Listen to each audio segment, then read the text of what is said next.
ಇರಾನ್ನ ರಕ್ಷಣಾ ಸಚಿವ ಅಜೀಜ್ ನಾಜೀರ್ ಜಾದೆ ಇಸ್ಲಾಮಿಕ್ ಕ್ರಾಂತಿಕಾರಿ ಗಾರ್ಡ್ ಅಂದ್ರೆ IRGC ಅಂತ ಏನು ಕರಿತೀವಿ ಅದರ ಚೀಫ್ ಕಮಾಂಡರ್ ಮೊಹಮ್ಮದ್ ಪೊಕಾರ್ಪುರ್ ಅಂತ ಆತನ ಹೆಸರಾಗಿತ್ತು. ಆತ ಕೂಡ ಸಾವನ್ನಪ್ಪಿದ್ದಾನೆ. ಗುಪ್ತಚರ ಅಧಿಕಾರಿ ಎಲ್ಲ ಹೆಡ್ಗಳು ಕೂಡ ಖಲಾಸ್ ಆಗಿದ್ದಾರೆ. ಈಗೇನಿದ್ರು ಸೆಕೆಂಡ್ ಲೈನ್ ಲೀಡರ್ಸ್ನ ನೇಮಕ ಮಾಡ್ಕೊಳ್ಬೇಕು ಅವರು, ಆಮೇಲೆ ಅವ್ರ ಪೊಸಿಷನ್ಗೆ ತಗೊಳ್ಬೇಕು. ಅದಕ್ಕೆ ನಾನು ಹೇಳ್ತಾ ಇದ್ದಿದ್ದು ಇರಾನ್ ಎಷ್ಟು ದಿನಗಳ ತನಕ ಇವರು ಯುದ್ಧ ಮಾಡೋದಕ್ಕೆ ಸಾಮರ್ಥ್ಯ ಇದೆಯೋ ಗೊತ್ತಿಲ್ಲ ಅಂತ.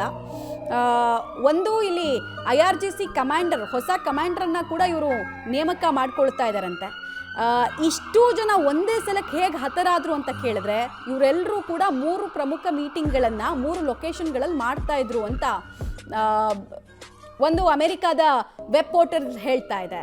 3 ಲೊಕೇಶನ್ಗಳಲ್ಲಿ ಇವ್ರದ್ದು ಮೀಟಿಂಗ್ ಆಗ್ತಾ ಇತ್ತು. ಆ ಟೈಮ್ನಲ್ಲಿ 30ಕ್ಕೂ ಹೆಚ್ಚು ಬಾಂಬ್ಗಳು, ಅಂದರೆ B2B ಬಾಂಬ್ಗಳ ರೀತಿಯಲ್ಲಿ ಕೆಲ ಬಾಂಬ್ಗಳನ್ನು ಯೂಸ್ ಮಾಡಿ ಇಷ್ಟು ಜನರನ್ನ ಏಕಕಾಲಕ್ಕೆ ಮುಗಿಸಲಾಯಿತು. ಕೆಲವರು ಅದರಲ್ಲಿ ಆಯತುಲ್ಲಾ ಖಮೇನಿ ಜೊತೆಗೆ ಮೀಟಿಂಗನ್ನು ನಡೆಸ್ತಾ ಇದ್ರು. ಮುಂದಿನ ನಮ್ಮ ಪ್ರತಿಕಾರದ ಕ್ರಮಗಳು ಯಾವ ರೀತಿ ಇರಬೇಕು ಅಂತ ನೆನ್ನೆ ಮೀಟಿಂಗ್ ಮಾಡಬೇಕಾದ್ರೆ ಇಷ್ಟು ಜನ ಒಟ್ಟಾಗಿ ಸೇರಿದಾಗ ಸಾವನ್ನಪ್ಪಿರೋದು. ಸೊ ಎಲ್ಲ ಫಸ್ಟ್ ಲೈನ್ ಹೈ ಲೆವೆಲ್ ಅಧಿಕಾರಿಗಳನ್ನು ಅಮೆರಿಕ ಮತ್ತು ಇಸ್ರೇಲ್ ಎಲಿಮಿನೇಟ್ ಮಾಡಿದೆ.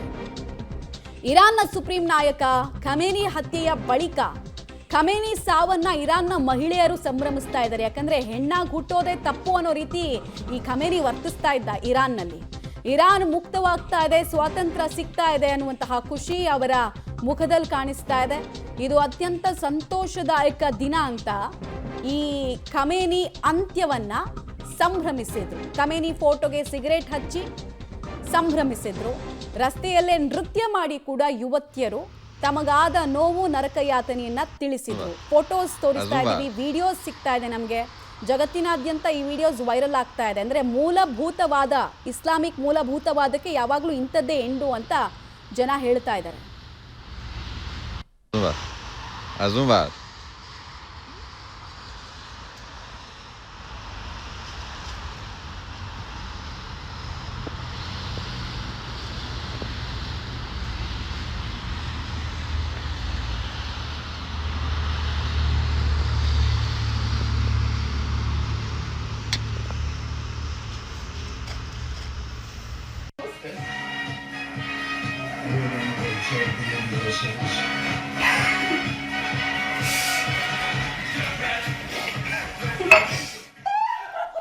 ನೋಡಿ ಆ ಸುದ್ದಿ, ಒಂದು ಸಾವಿನ ಸುದ್ದಿಗೆ ಇಷ್ಟೊಂದು ಸಂಭ್ರಮ ಅಂದರೆ ಅಲ್ಲಿ ಅಂಥದ್ದು ಪರಿಸ್ಥಿತಿ ಆಗಿದೆ. ನಿಮ್ಗೆ ಒಂದು ಚಿಕ್ಕ ಎಕ್ಸಾಂಪಲು, ಈ ಹೆಣ್ಮಗಳು ಯಾಕೆ ಹೀಗೆ ಕುಣಿತಾ ಇದ್ದಾಳೆ ಅನ್ನೋದಕ್ಕೆ ಎಕ್ಸಾಂಪಲ್ಲು, ಹಿಜಾಬ್ ಹಾಕಿರ್ತಾಳೆ ಒಬ್ಳು 2022ರಲ್ಲಿ.